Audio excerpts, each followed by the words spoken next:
This is Lumote, a colourful and pretty quirky puzzle platformer set inside a neon world where everything is pretty much visible at all times throughout the entire game world, and you're making your way through the game trying to convert the whole world to your colour from red to blue.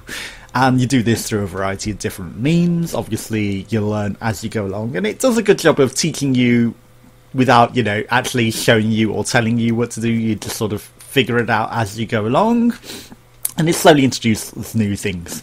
So it starts off with you influencing like these pillars that turn to your colour, and then you use them to plant in different spots to spread it out throughout the world. And this helps you solve the puzzles, because as you change the colour of different elements, like the flowers, they respond differently to you. For example, you're blue. Well, you're a green character, but you're making everything blue. And if things are blue, they like you. Whereas if they're red, they don't. So, whilst they might be pre-extended in red, if you stand on them, they're going to shrink in and, not let you stand on them. Whereas if they're blue, it might be a bit harder, because they'll only lightly go, because obviously you're the weaker element in the world, even though later on you might be the majority element. It's still, technically you're the weaker element taking over, and they'll mildly extend, and then you have to use a pillar as well to make them fully extend.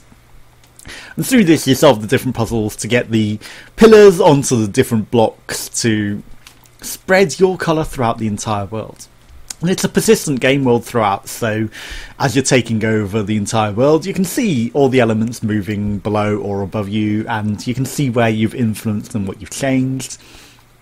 And then they add more elements like laser beams with colours, spitting out the colours, which can, influence the blocks that you carry as well, so it can change them if you need them changed. And, you can also get these splitters that go on like the floor and split out the laser to shoot, and then floating platforms and squid things. So there's a lot of different elements that you can use to put together, and they all come together to make a grander puzzle world that's, whilst it starts off pretty simplistic, it does get more challenging later, and as more and more elements are introduced, it becomes something you do have to think about how to solve the puzzles and how to get through them. But yeah, it's really cute and really colourful, and the sounds as well are very cutesy, and I really like it. It took me about 5 hours to get through. I did break it a bit towards the end, so even though there is a fix to go onto the developer build, I haven't tried it because I'm worried that it might delete my progress.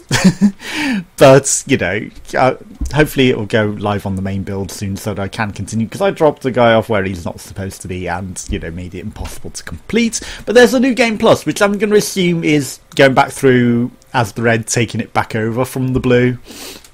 Now, whether that will mean that red things still fully extend and blue things still partially extend and it makes the puzzles different, I couldn't tell you. Or whether it's just, you're changing the colour back in New Game Plus. That part I can't quite tell you, but I would have liked to, but I broke it.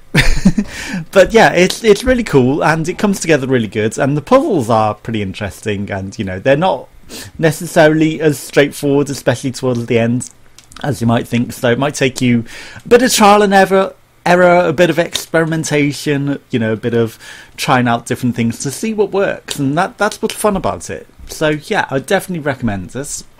Obviously, like I say, the way that the world interacts with you changes depending on the different colours of things, and you have to use this to your advantage or disadvantage, change things to different ways to get certain things to happen, maybe even pushing things in different ways, and it's pretty cool how they've done it. So I would definitely recommend it, especially if you like puzzle platformers. This is a very cutesy, neon, futuristic sort of world, and the whole world, like I said, is persistent at all times, so you can see it at all times. So it's interesting how they've done it. It's very artsy, it's very cool. I would definitely recommend it.